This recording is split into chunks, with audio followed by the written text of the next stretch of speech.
자, 해볼까? 얘들아, 있는데 어디 갔니? 화장실 갔니? 그, 프린트 뒤에 보면 연습 문제라고 해서 선생님 한 10문제 정도 넣어놨거든요. 그거 좀 같이 다는 못 풀고 몇 개만.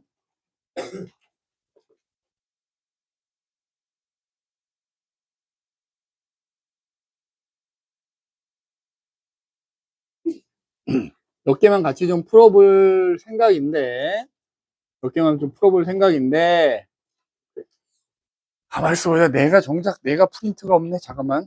클라우드를 이용해야 되겠구나.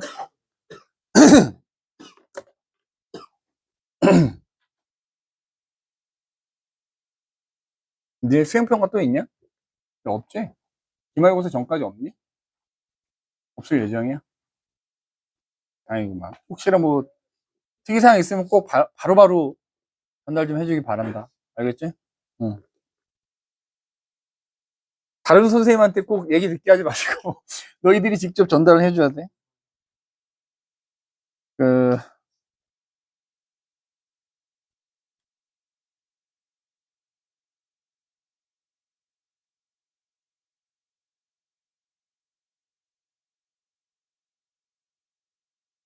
뒤에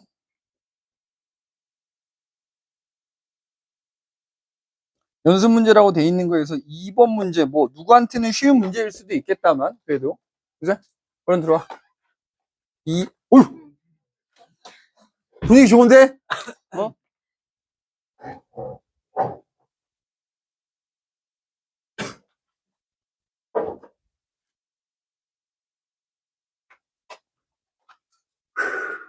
2번 문제를 같이 보도록 합시다. 이제 그래서 선생님이 몇 개는 풀어주고 몇 개는 여러분들이 풀어볼 수 있도록 이렇게 해주시면 될 것 같고요. 나중에 한 몇 주 지나서 요 파트랑 우리 오늘 다음 주까지 해서 나가는 파트 모의고사 문제들만 또 따로 선생님 모아서 줄 겁니다. 자, 일단 2번 문제를 보면은 0초인 순간에 물체를 가만히 놨더니 자유낙하 운동을 해가지고 자, P점을 지난대. P점을 지날 때 속력이 5m/s고 그 다음에 더 시간이 지나서 2초가 지나서 그지? 2초가 지나서 Q점을 지나갈 때 속력은 모르는 상황인데 중력 가속도는 10으로 하래. 그지? 자, 사실 중력 가속도가 10이다라는 게 나오잖아? 그러면 바로 5m/s일 때 속력을 알 수가 있지. 왜냐면 우리가 자유낙하 운동에서 VT 그래프를 그리면 자유낙하 운동은 VT 그래프가 무조건 이 모양이거든? 기울기가 가속도, 중력 가속도잖아? 그럼 기울기 값이 10이 나와야 되는 거잖아? 그러면 떨어뜨리고 나서 얼마인지 모르지만 T초 후에 속력이 5m/s가 된 거잖아. 요 기울기가 10이 나와야 된다고요. 그지? 따라서 시간은 0.5초가 지나면 5m/s가 된다는 거 알 수 있어야 돼. T점을 지날 때는 떨어뜨리고 0.5초가 지났을 때 상황이에요. 그럼 거기서 2초 후니까 Q점을 지날 때는 2.5초가 지났을 때겠지? 그럼 요 V도 똑같이 그러면 2.5초일 때 속력이잖아. 그치? 이때도 마찬가지로 기울기가 10이 나와야 되니까 이때 속력은 25다라는 거를 쉽게 또 알 수가 있어야 되겠지. 그치? 푸는 방법은 사실 여러 가지거든. 너희들은 그냥 그래프 이용해서 풀면 되는데 만약에 지난번에 얘기했던 자유낙하 운동, 등가속도 운동 공식을 이용한다고 치면 등가속도 운동 공식을 자유낙하 운동에 맞춰서 바꿔준 식 중에서 첫 번째 식으로 V는 GT라는 식이 있거든. 요거는 뭐냐? 떨어뜨리고 나서 지난 시간을 알면 그 시간이 지났을 때 속력인 거야, 이게. 그럼 지금 봐봐. P점에서 Q점까지는 2초가 지나는 상황인 거잖아. 맞지? 그럼 거기다가 중력 가속도 G를 곱하면 V가 20인 거잖아. 그러니까 2초 후에는 20이 그만큼 빨라진다는 뜻이에요. 25가 된다는 뜻이지. 뭐 이런 식으로. 그지? 왜냐면 얘는 처음 속도가 0일 때를 기준으로 하는 거기 때문에 만약에 그냥 등가속도 운동을 쓴다고 하면 V는 V0 플러스 GT라는 식으로 써주면 되거든. 처음 속도가 0일 때는 이 식을 써주면 되고 P에서 Q 상황이면은 P를 지날 때가 5가 속력이 있는 거잖아. 그럼 여기다 5 더하기 20 해주면 25가 나오는 거야. 이렇게 공식을 이용해도 되는데 공식이 익숙하지 않다 그러면 무조건 요 그래프 그려서 생각하면 웬만하면 다 풀 수 있을 겁니다. 그러니까 굳이 어렵게 공식을 이용하려고 하지 마시고 그냥 이렇게 그래프를 이용해 주셔도 쉽게 풀 수 있을 만한 문제들이 대부분이다. 그러니까 공식은 좀 난 쓸만하겠는데 하는 친구들만, 조금 적응이 된 친구들만 쓰는 걸로 하고 일단 웬만하면 이렇게 그래프 그려주시면 됩니다. 그 다음에 이제 이런 것도 물어볼 수 있어요. 이거랑 똑같은 문제는 아닌데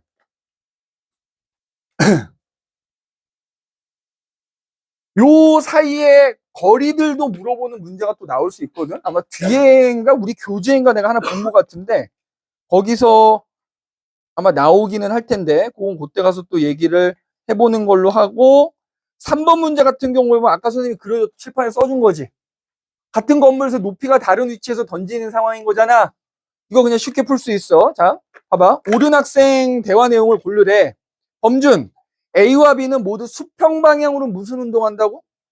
등가속도 운동이라고 하면 안 돼. 등속도 운동 내지는 등속 직선 운동이라고 해야 맞는 말이 되는 거고, 학명이 A와 B의 가속도의 크기는, 자, 선생님이 포물선 운동에서 가속도는 무조건 중력 가속도만 떠올리면 된다 그랬지? 다 똑같습니다. 무조건 1대1이 돼야 되는 거고. 자, A와 B를 동시에 던졌다면 던진 순간의 속력은 어떻게 된다고?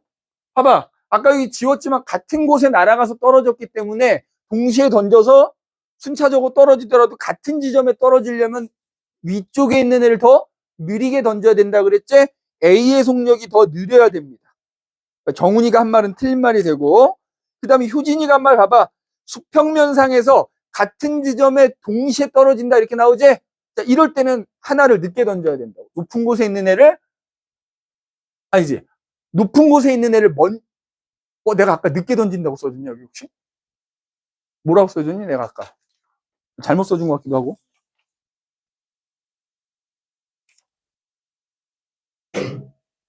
그러네, 그래. 높은 곳에 있는 애를 먼저 던지는 거, 그지? 나 아까 잘못 써준 줄 알고. 그래서 A를 B보다 먼저 던져야 됩니다, 먼저. 그래서 효진이 말은 또 맞는 말이 되겠다. 자, 그 다음에 5번 문제. 무지하게 잘 나오는 문제거든. 5번 문제하고 선생님이 9번 문제 두 개만 다뤄볼게요. 자, 5번 문제 내가 아까 얘기해 준 거지? 구체적으로 숫자가 주어진 거야. 양쪽에 같은 높이 건물에서 물체를 던집니다. 자, 양쪽에 같은 높이에서 하나는 10m/s, 하나는 5m/s 던졌더니 얘네가 이렇게 날아가서 바닥에 닿는 순간 서로 충돌을 했다는 거야. 그지?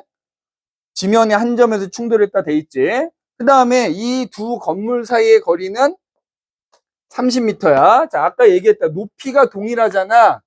얘가 떨어지는데 걸리는 시간이나 얘가 떨어지는데 걸리는 시간이 똑같아. 그러면 걸린 시간이 똑같으면 수평 방향으로 이동한 거리는 속력의 비와 같다 그랬지? 던진 속력의 비가 몇 대 몇이야? 2대 1이지? 그러면 수평 방향으로 날아간 거리의 비도 2대 1이 돼야 되니까 요 거리가 20m, 요 거리가 10m라는 거 일단 우리가 구할 수 있는 거야. 높이가 똑같을 땐 떨어지는데 걸리는 시간이 똑같기 때문에 던진 속력의 비가 곧 옆으로 날아간 거리의 비가 되는 겁니다. 자, 그럼 기억 봐봐. AB가 운동하는 동안 작용하는 힘의 방향. 내가 아까 뭐라 그랬니? 작용하는 힘은 아래 방향으로 중력밖에 없다 그랬지? A가 됐건 B가 됐건 무조건 얘네한테 작용하는 힘은 아래 방향으로 중력밖에 없고요. 걔네가 어느 지점을 지나든지 간에 중력은 항상 아래쪽, 그지? 아래쪽. 그 다음에 내가 지난 시간에 얘기했는데 지면에서 몇 미터 이내는 이 거리에 따른 중력은 고려할 필요가 없기 때문에 어느 지점에서나 같은 물체에 작용하는 중력은 다 동일합니다. 그래서 일단 힘의 방향은 변한다. 틀린 말이야. 자, 그 다음에 H가 20m인지는 어떻게 하느냐? 봐봐. 이 속력의 비가 거리의 비라는 거 이용해서 수평 방향으로 20m 날아갔잖아. 그럼 아까 이 수평 방향으로 날아간 거리는 던진 속력에다가 시간을 곱하면 되는 거였잖아. 이게 20m가 지금 나온 거야. 그럼 여기서 시간은 떨어지는데 걸리는 시간이니까 2초라고요. 이제 2초 만에 떨어진 거야. 그러면 요 시간만 알면 이 높이는 무조건 구할 수 있다니까. 공식을 이용하는 게 이때는 더 빨라요. 만약에 시간을 아는데 높이를 물어보잖아. h는 2분의 1 gt 제곱이라는 식에다 그냥 넣어버리면 됩니다. 그죠? 그러면은 2분의 1 곱하기 g 10 곱하기 t 2의 제곱 이렇게. 그러면 요거 이렇게 없어지고요. 이제 얼마다? 20m다 이렇게 나오게 되는 거야. 만약에 난 공식 잘 모르겠다 그러면 아까 얘기한 대로 그래프 그리는 거야. 자, 그래프 그려봐. A로 해도 되고 B로 해도 상관없는 거야. 둘 다 아래 방향으로는 자유낙하니까 우리 자유낙하에서 VT 그래프 그려보는 거야. 그래서 바닥에 닿는 순간 2초 걸린 거잖아.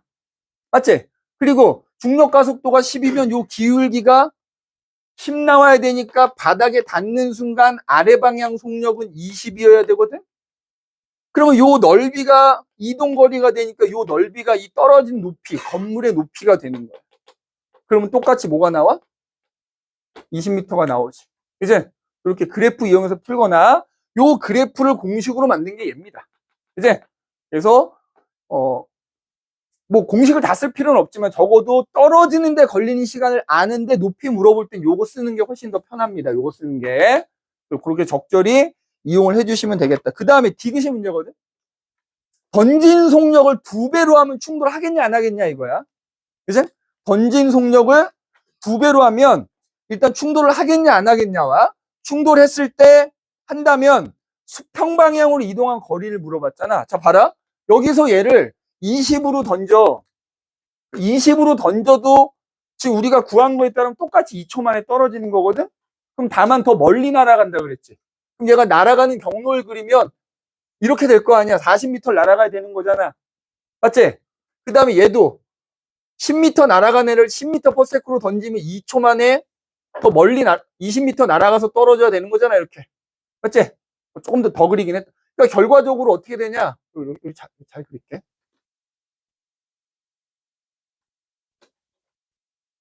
아이고, 이렇게 그리면 안 되는데. 대략적으로 이렇게.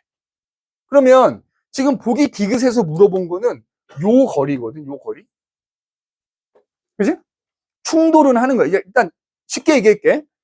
빨리 던지잖아? 더 위에서 충돌합니다. 더 위에서. 이거 무조건 같은 높이에서 더 빨리 던지면 충돌 안 하는 게 아니라 더 위에서 충돌을 하는데, 그럼 얘 위에서 충돌할 때까지 옆으로 간 거리를 물어보는 거잖아. 그러면 이럴 경우에 지면에서 충돌하는 게 아니라 적어도 그 위에서 충돌을 하잖아. 그럼 여기를 지면이라고 생각하고 풀어도 돼. 여기를 지면이라고 생각하고 지면에서 충돌한 거다. 높이만 더 낮아진 거라고 생각하면 되거든. 근데 어쨌든 충돌할 때까지 걸린 시간을 모르니까 그냥 t초라고 해봐. 그지? t초라고 하면 이 높이는 같아야 되거든. 동시에 충돌한단 말이야. 그러면 얘는 수평 방향으로 날아간 거리가 얼마가 돼? 이거에 2배로 던진다 그럼 20 곱하기 t가 되는 거잖아. 충돌할 때까지 옆으로 간 거리니까. 그지? 얘는 10 곱하기 t가 될 거 아니야? 2배로 던졌으니까. 그러면 결국 이거의 합이 30m가 돼야 되는 건 동일한 거잖아. 맞지? 그러면 30t는 30m 해갖고 얼마? 던지고 나서 1초 후에 충돌한다는 뜻이야. 그럼 여기다 t1을 넣어봐. 몇 미터야? 여전히 몇 미터? 20m. 여기 몇 미터? 10m. 옆으로 간 거리는 똑같은데 위에서만 충돌하게 되는 겁니다. 알겠지? 그렇게 보시면 되겠다. 그래서 이동 거리는 변하지 않는다. 수평 방향으로 이동한 거리는 여전히 20m 나오더라. 지금 조금 그림을 잘못 그렸지만 여전히 20. 처음에 몇 초 만에 충돌할지를 계산하는 거야.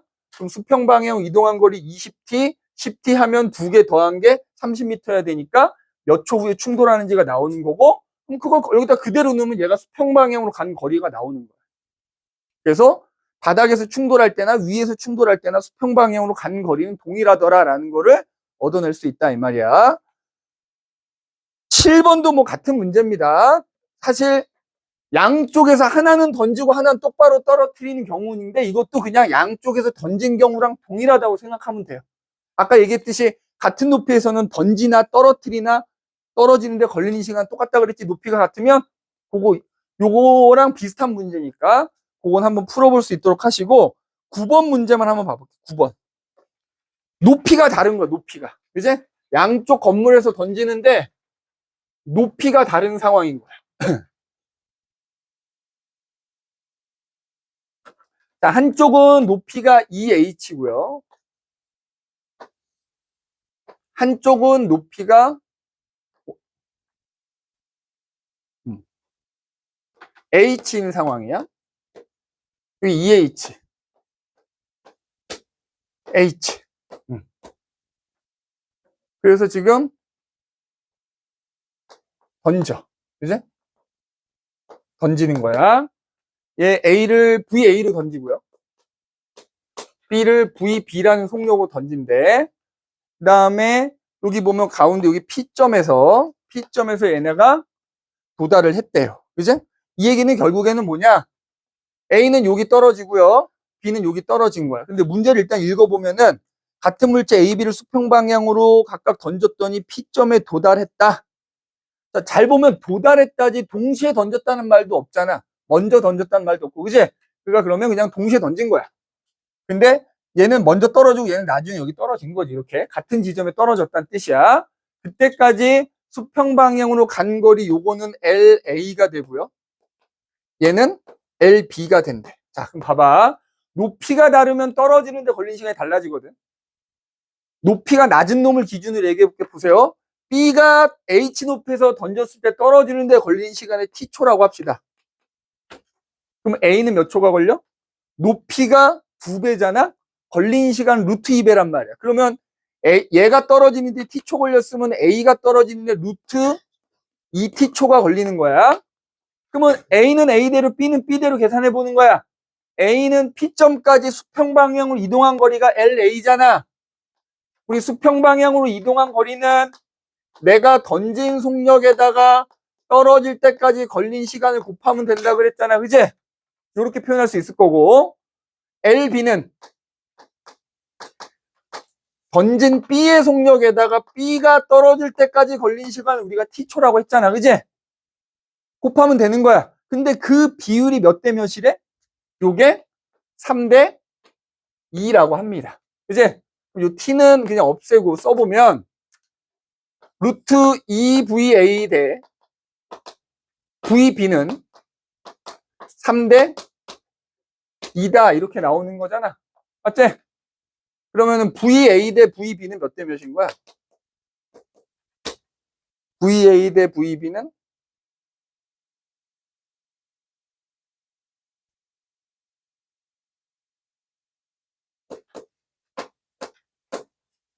그냥 3대 2 루트 2 뭐 이렇게 되는 건가?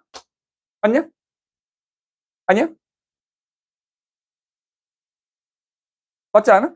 맞지? 그럼 누가 빠른 거야? 얘가 빠른 거지? 그지? 그럼 이제 보기를 봐보자. 자, 아까도 나왔어. 운동하는 동안 가속도의 크기는 무조건 똑같다. 그지? 중력 가속도 동일한 거야. 던지는 순간부터 지면에 도달할 때까지 걸린 시간은 A가 B의 몇 배다? 높이가 2배 차이니까 루트 2배라고 해줘야 되겠지. 걸린 시간은. 그지? 2배가 아니라 루트 2배다라고 해줘야 되고요. 이걸, 요걸 구한 이유가 누가 더 빠르냐 알기 위한 거잖아. 그지? VA 대 VB는 3대 2 루트 2니까는 VA가 더 빨라야 됩니다. 그래서 디귿이 틀린 말이 되겠지?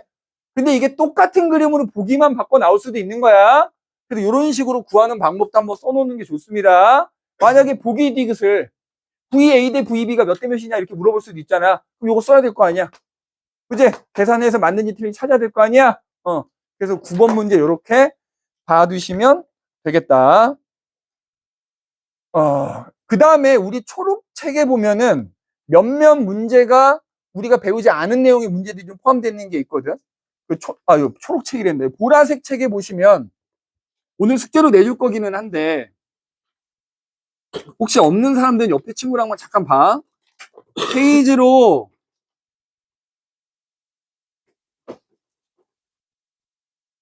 113페이지부터 내가 오늘 숙제를 내줄 건데요. 113페이지부터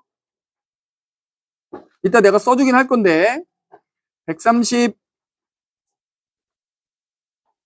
145페이지까지 총 131문제가 있는데 이 중에 홀수번만 내줄 건데, 이제 홀수번만 내줄 건데, 자, 예를 들어서 117번 같은 경우도 지금 이렇게 높이가 좀 다른 경우거든? 똑같은 문제입니다. 다만, 높이가 2h와 h가 아니라 2h와 뭐 2분의 3h 뭐 이렇게 돼 있고, 충돌하는 것도 위에서 충돌하는 건데, 이건 좀 이따가, 하여튼 뭐 한번 풀어보고, 37번을 일단 한번 봐봐, 37번. 37번이 서술형인데, 요 문제에 우리가 배우지 않은 내용이 좀 포함되어 있어요. 보라색 책. 혹시 없어? 아, 내가 그림 그려줄 테니까 번호 써놓고 나중에 한번 봐봐. 37번이 뭐냐면,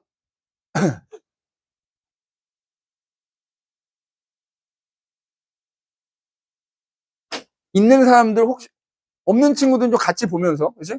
지호 애들 좀 같이 보여줘. 문제가 뭔지는 알아야 되니까. 절벽 위에서 공이 자, 이거야. 37번 보면은,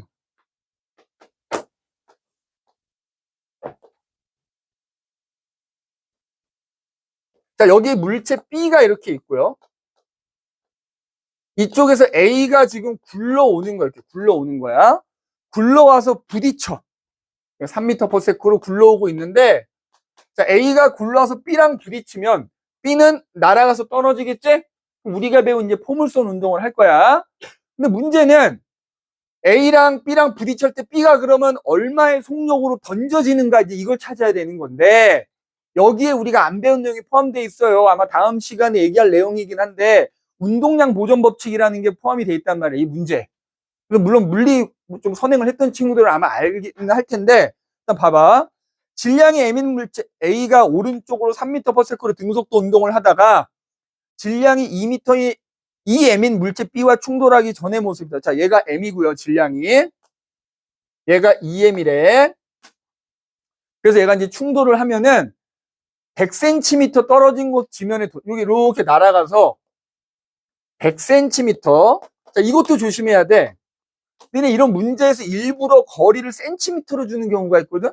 무조건 미터로 환산을 해서 계산하시는 게 좋아. 왜? 속력에 다니는 미터/세컨드인데 거리는 센티미터면 이게 안 맞지, 그지? 무조건 미터로 바꿔놓고 계산하면 되는데, 그럼 이제 얘가 몇 미터로 던져졌는지를 알아야 뭐 시간도 구하고 높이도 구할 수 있는 거란 말이야. 여기에 어떤 내용이 포함되어 있냐면 운동량 보존 법칙이라는 게 있어. 운동량 보존 법칙.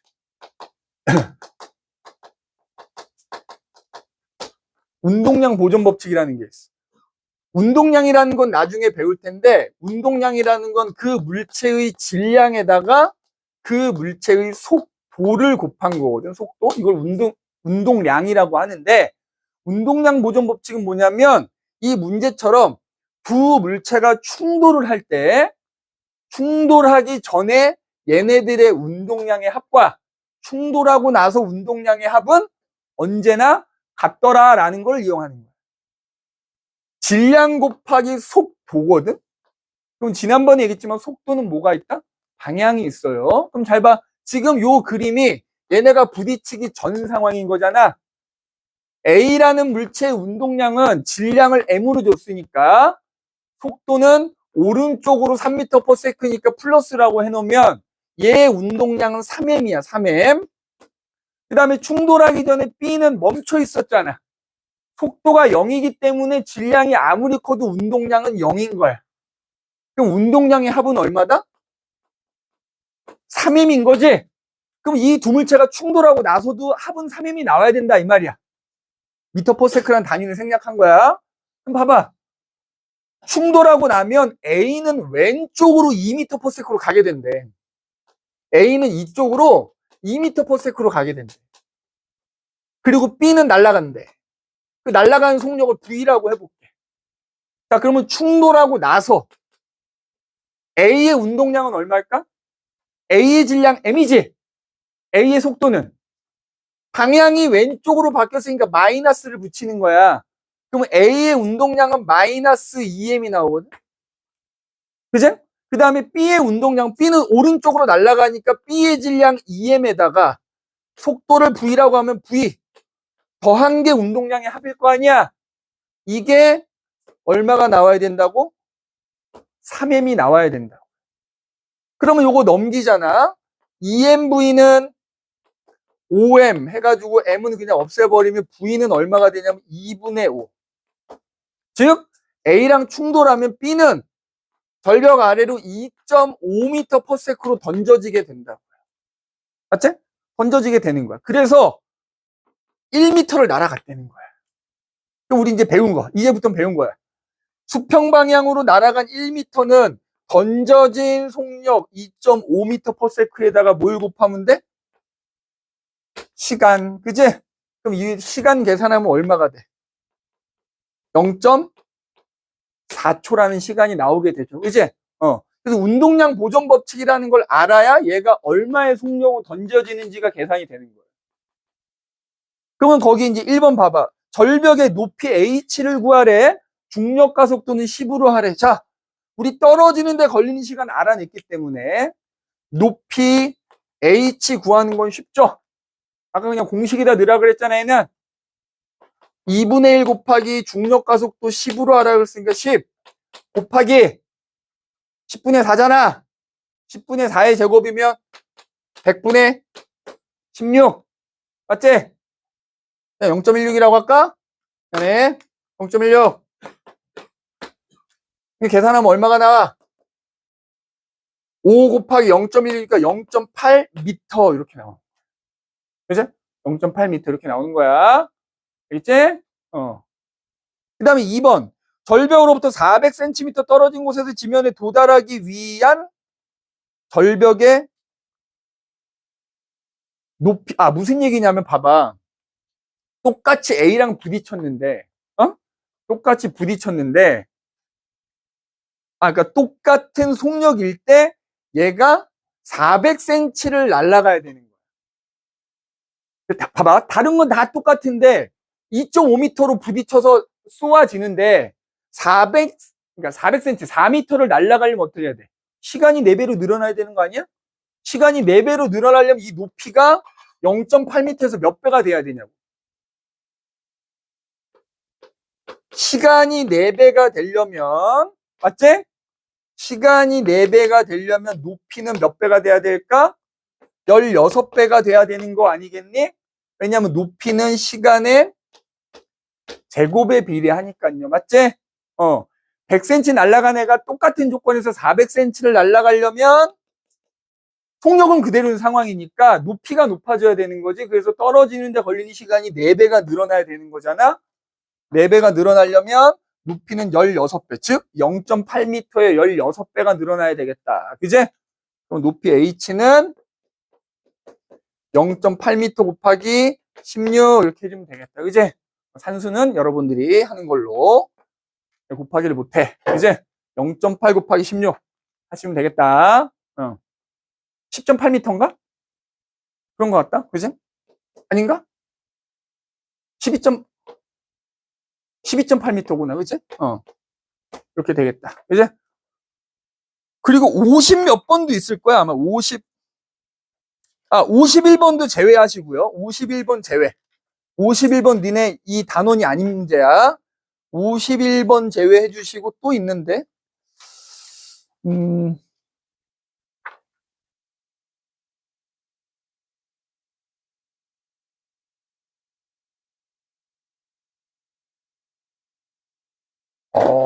되게 좋은 문제가 많다, 여기. 68번 문제도 되게 좋은 문제고, 76번, 78번 다 좋은 문제다. 일단, 내 눈에 안 보이네. 한 문제가 더 있었는데. 그럼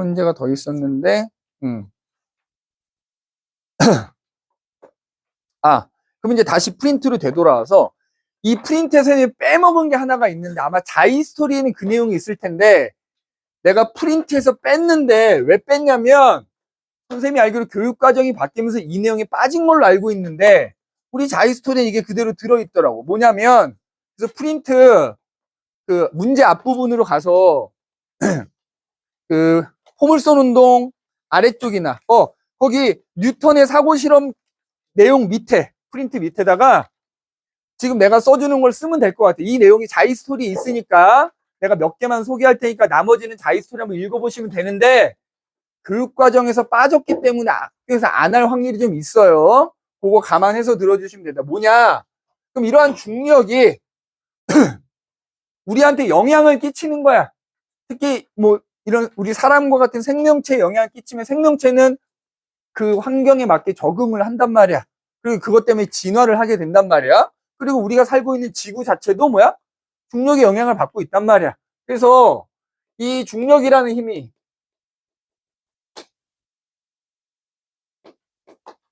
우리가 살고 있는 지구에 영향을 끼치는 경우, 지구 시스템에 미치는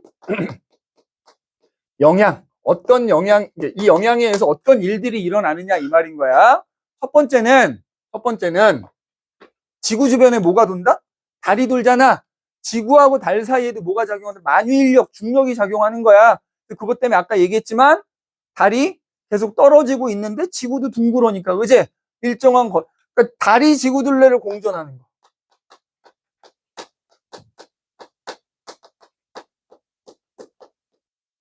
그럼 넓게 보면 지구가 태양 주변을 공전하는 것도 중력 때문인가? 왜? 내가 중력을 다른 말로 만유인력이라고 한다 그랬지? 지구가 태양 주변을 공전하는 거, 달이 지구 둘레를 공전하는 거 다 뭐 때문이다? 중력 때문이다. 그 다음에 달하고 지구 사이에 그러면 중력이 작용하면 끌려가야 될 거 아니야? 지구는 크니까 안 끌려가. 대신에 누가 끌려가냐면 지구 표면에 있는 바닷물이 끌려가는 거야. 끌려갔다가 끌려갔다가 끌려갔다가 끌려갔다가. 그래서 우리나라 서해안에 갯벌이 발달한 이유, 밀물과 썰물이 나타나는 이유도 뭐다? 중력 때문인 거. 중력. 달과 지구 사이 중력 때문인 거. 그지? 달과 지구 사이 중력. 그 다음에 뭐 여러 가지가 있어. 니네 물이 어디로 흐르냐? 높은 데서 낮은 데로만 흐르지. 낮은 데서 높은 데로 물이 저절로 흘렀다는 얘기는 들어본 적이 없잖아. 물론 약간 선생님이 집 여기서 30km 정도 떨어져 있거든. 선생님이 집에서 출근할 때 그 안양 쪽에서 이렇게 분당으로 뒷길을 타고 넘어와요. 근데 올라오다 보면 거기 도깨비 도로가 있어. 갔는지 모르겠는데 있거든. 도깨비 도로가 뭐냐면 분명히 내가 보기에는 오르막인데 물건이 굴러 내려가. 착시현상 때문이긴 한데 그건 건 진짜 착시현상인 거고, 기본적으로 물이 높은 데서 낮은 데로 흐르는 건 다 뭐 때문이다? 중력. 자, 물이 높은 데서 낮은 데로 흘러. 그러면서 어떻게 돼? 그 물이 흐른 곳이 점점 패여. 오랜 기간 동안 흐르면 계곡이 만들어지고 여러 가지 지형의 변화 일으키는 것도 결국 중력 때문인 거야. 낮은 곳으로 흐르면서 여러 가지 지형 변화 일으키는 것도 결국에는 중력 때문인 겁니다. 자, 니네 올라갈수록 에베레스트 산에 올라가 보진 않았지만, 그렇지? 올라가 보진 않았지만, 우리 높은 곳으로 올라가서 공기가 희박해진 이유도 뭐 때문일까? 중력 때문인 거야. 지면하고 가까운 쪽에서는 중력이 세니까 공기가 많이 붙잡혀 있는 거고요. 올라갈수록 공기가 희박해진 이유는 올라갈수록 중력이 약해지기 때문이야. 올라갈수록, 높이 올라갈수록 공기가 희박해지는 것도 중력의 영향이다 이 말이지. 지면하고 가까운 쪽은 중력이 세고, 지면에서 몇 미터 이내가 아니라 막 몇 킬로씩 올라가면 중력 약해질 거 아니야. 응.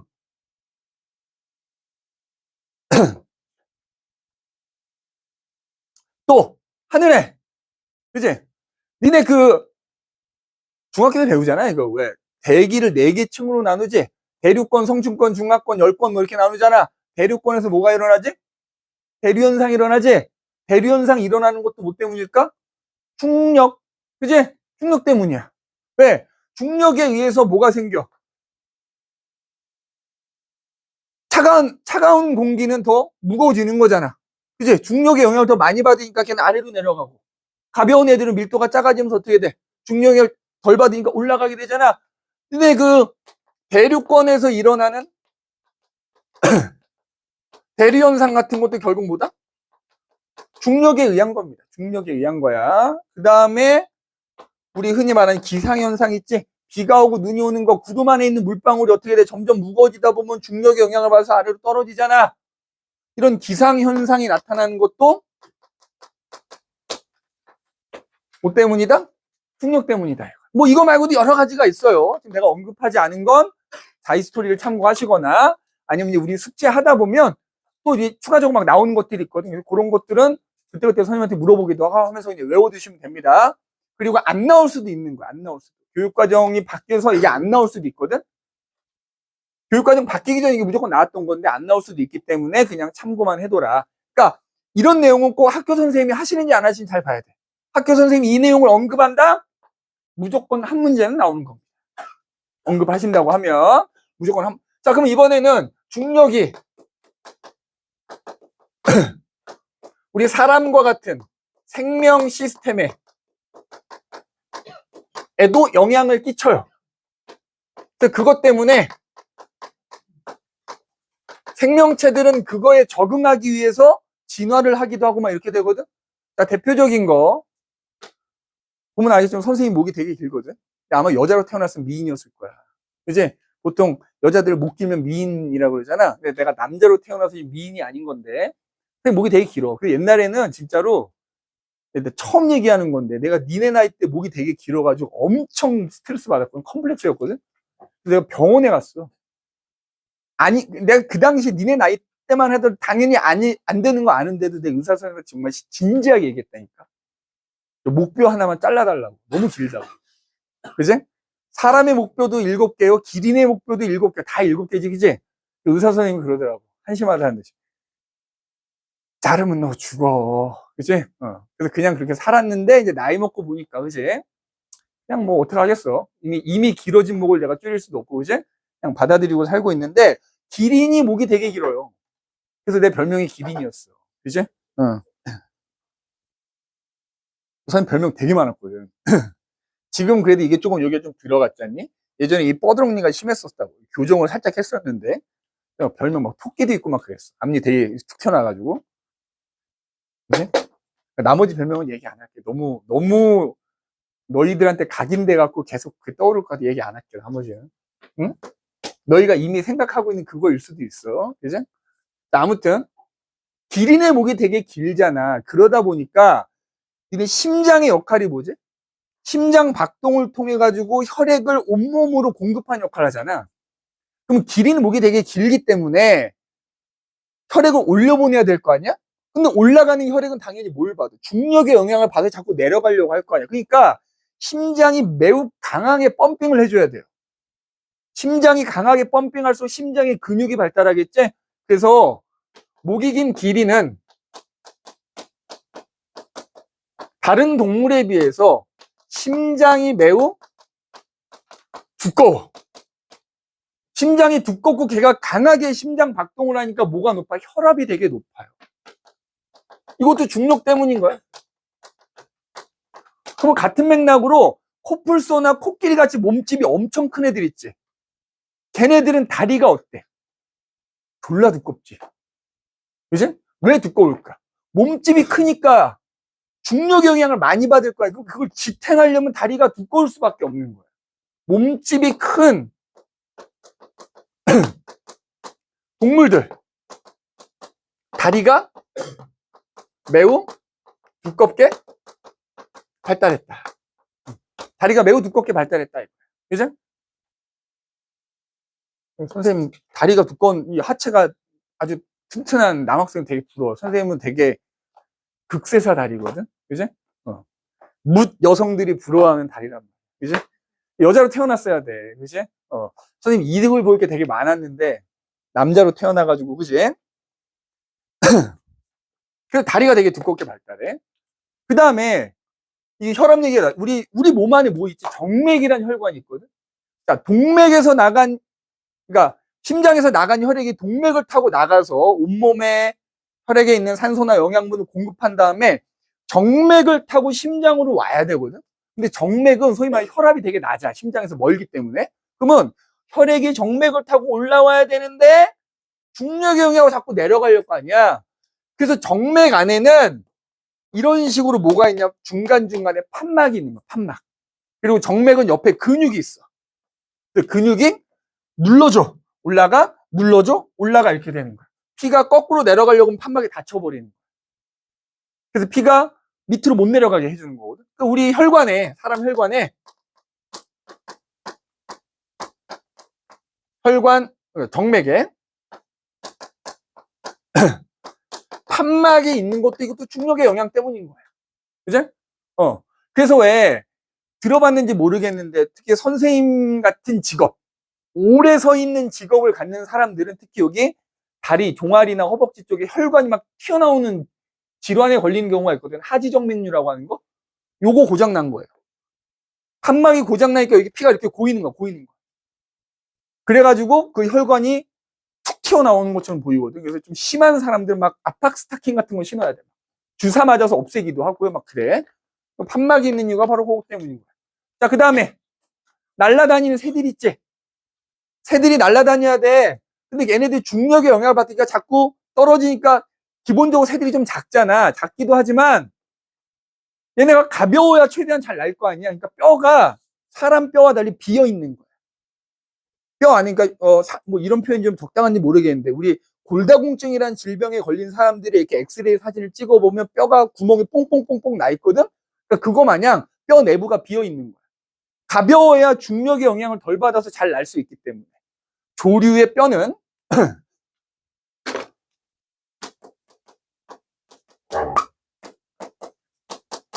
뼈가 내부가 비어 있는 거.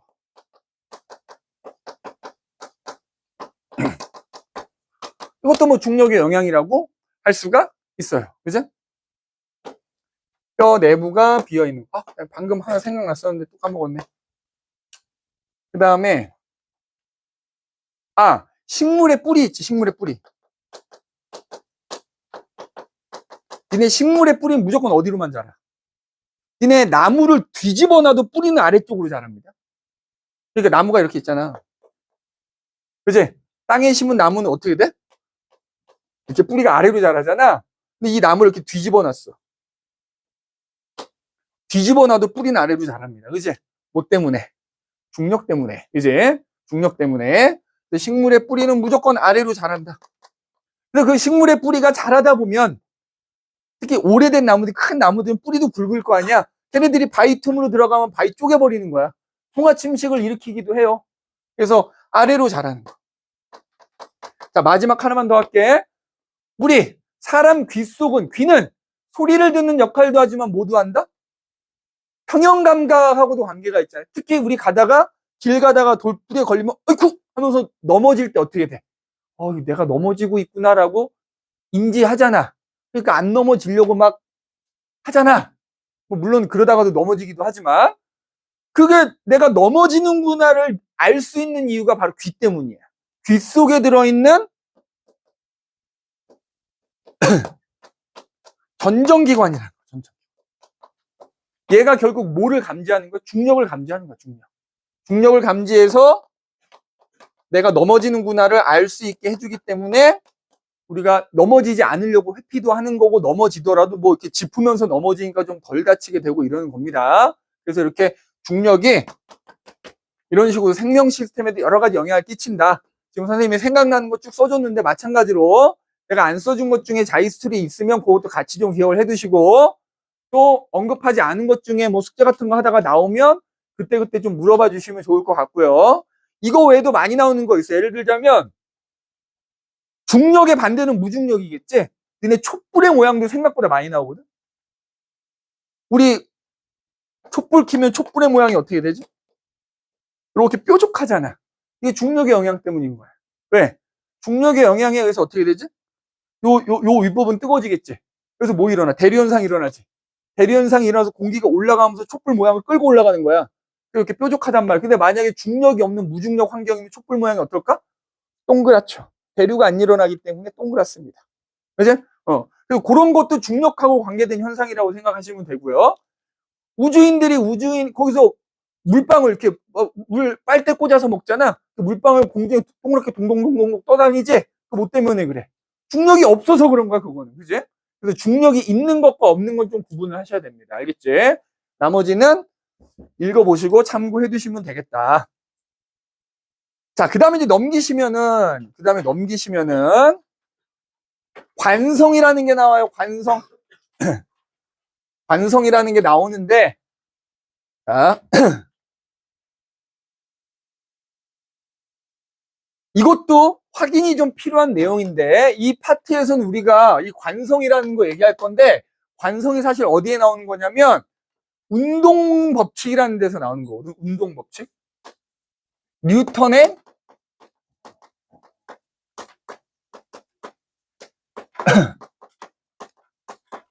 운동 법칙이라는 게 있어. 뉴턴이라는 아저씨가 만유인력 법칙이라는 것도 발표하셨지만 운동 법칙이라는 것도 세 가지를 발표를 했어. 그래서 운동제 1법칙, 운동제 2법칙, 운동제 3법칙 이렇게 세 개가 있는데 우리가 운동제 1법칙을 뭐라고 하냐면 관성법칙이라고 하고요. 운동제 2법칙은 가속도 법칙이라고 하고요. 운동제 3법칙은 작용 반작용 법칙이라 그래.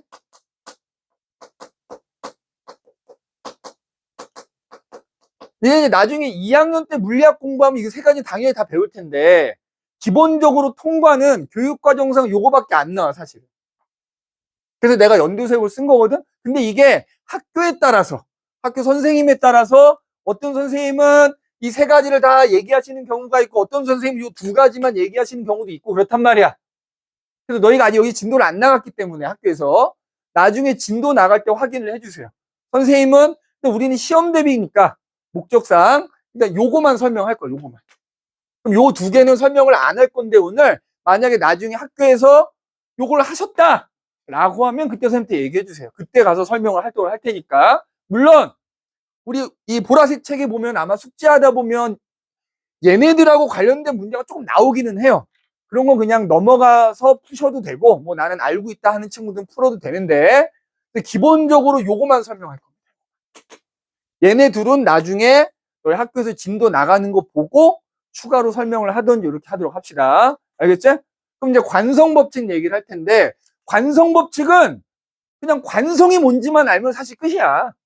관성법칙에서 관성이 뭐냐, 관성. 자, 성자가 들어가니까 성질이야, 성질. 뭔 성질이냐? 이거거든? 왜? 뭐 이상해? 아니, 괜찮아? 너 혹시 나갔어? 졸려? 조금만 참어. 관성, 뜻만 얘기하고 싶어서 알겠지? 뜻만 얘기하고. 관성이 뭔지만 얘기하고 싶게.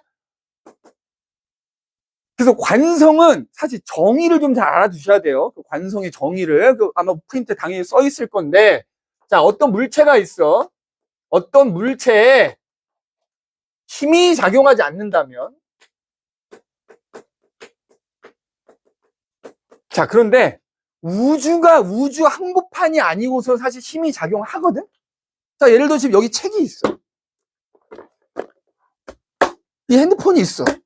얘네들한테 지금 힘이 작용하지 않을까? 하고 있어, 사실은. 왜? 무조건 뭐가 작용해? 일단 중력이라는 힘이 작용하겠지. 그럼 예를 들어서 이게 좀 놓여졌잖아, 이렇게. 그럼 얘한테 중력이 작용해. 그럼 얘는 밑으로 들어가야 되잖아. 땅바닥으로. 그러지 않는데 안 가는 이유는 우리가 배우진 않았지만 바닥에 놓여져 있는 애들은 무조건 떠받치는 힘이 있거든. 그러니까 힘이 작용하지는 않지만 얘가 힘이 작용하지 않는 것처럼 지금 가만히 있잖아.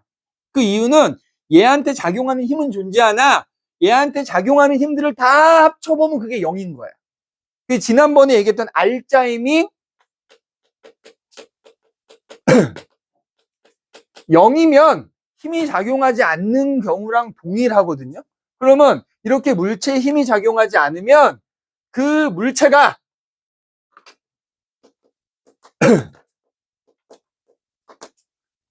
원래의 운동 상태를